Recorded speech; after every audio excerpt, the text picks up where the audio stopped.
Hey, welcome back on this Tech Tuesday. 1 week from today, Amazon giving you the option to share your internet with your neighbors.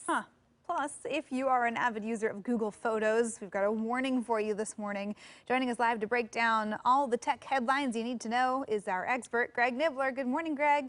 Good morning. Yeah, a lot to kind of cover here today over the next week especially, but today is a big day for anybody who uses Google Photos in that it's no longer going to be free to store as many photos as you want. So if you do have a Google account, it's something that's kind of been a long-running thing that goes with it, that you can upload a high-res version of your photos for free. And that's photos and videos, as many as you want. But starting today, those will now count against your 15 gig limit that comes with any Google account. So a couple of things to know of that, you're still going to be able to upload stuff up until that 15 gig amount. Then you'll have to start figuring out different storage options. Everything you've uploaded previous to today, though, will not count against that limit. So they're giving you all that stuff. They're saying from now on, here's how it's going to count. But that also includes not just Google Photos, but Google Drive, your email account. Everything you've got on all of those is going to count towards that same limit. So you're going to want to kind of pay attention to what you're uploading and where you're at. If you do hit that limit, you're going to get a bunch of warning signs saying, hey, you've hit it. You either need to start deleting things or you're not going to be able to access some of your accounts. So you'll have notifications. Yeah. So you'll have notifications on your Gmail account and Google Photos. So pay attention to that. It may take a while to get to 15 gigs, but you will eventually get there. And then you'll either have to buy into Google One, which isn't too bad. It's $2 a month for like 100 gigs and it goes up from there. But just be aware that the free ride of photos is ending today. So eventually it's going to be something you got to cover. That's how they hooked you. Well, like, come on in, it's free. Yeah, and then, wait, I know you like that.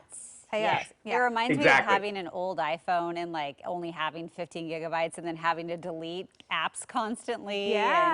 Go in and find duplicate photos and clear up room. And well, I never delete email out of my Gmail because I'm like, it's tons of storage. So I might need to go take a look at that. Yeah. Ooh. I have tens of thousands of emails. I don't ever want anybody to see how many I have on there. Yeah, I'm really bad at that too. Yeah. Okay.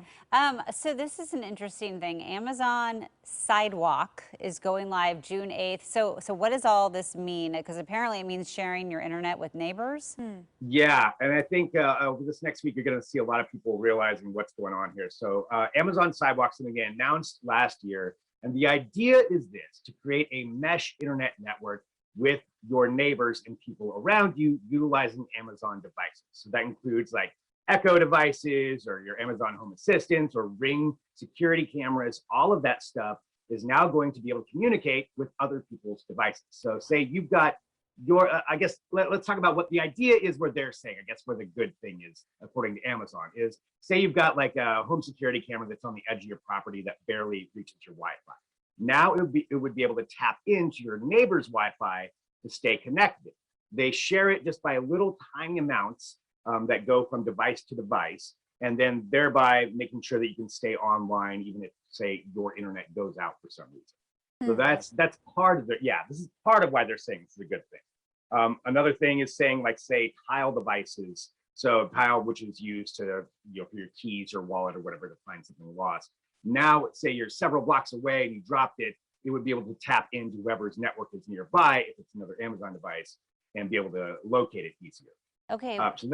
Yeah, go ahead. Well, no, I was gonna say, so we have a bunch of Ring devices. One is in our dining room. Can our neighbors then look at what's going on that device, or it's just the Wi-Fi signal?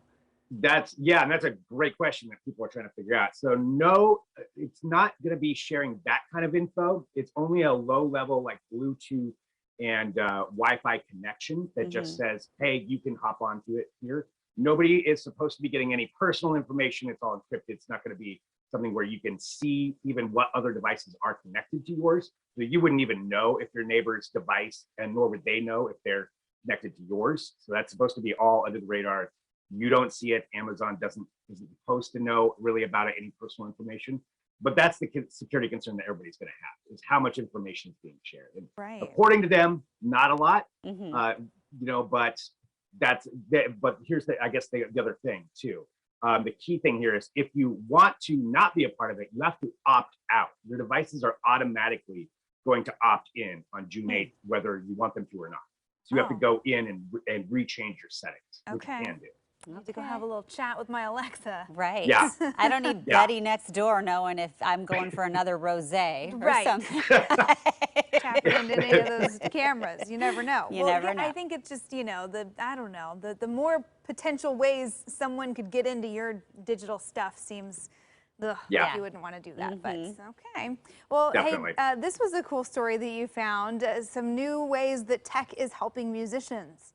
Yeah, it's kind of a cool device coming out from Sony. So it's called Motion Music. I'm going to make sure I got the name right. But it's a Motion Sonic. It's a Motion Sonic device. It's even cooler. So it's kind of like a Fitbit, only what it is used for is to accent music. So it's a little device. You put it into either a wrist wearable, like a wristband, or there's a hand one. And then when people are playing music, say guitar or piano or keyboard or anything like that, they can then change the sound by moving their hand or adjusting their fingers in different ways, adding different effects onto it. It seems like something that would be out of a sci-fi movie, but it is an actual device they're coming out with. And I thought it was kind of interesting just to see where musicians will actually go with this, what they're going to be able to do with it. It does look kind of dorky in certain aspects, but it's also kind of cool to be able to change the sound of something just by waving your hand up and down or moving your fingers different ways. And it's actually coming to market. So it's something people are going to be able to buy. I think it's around $250. Cool. That's pretty cool. Yeah. I don't know. Something new to check out.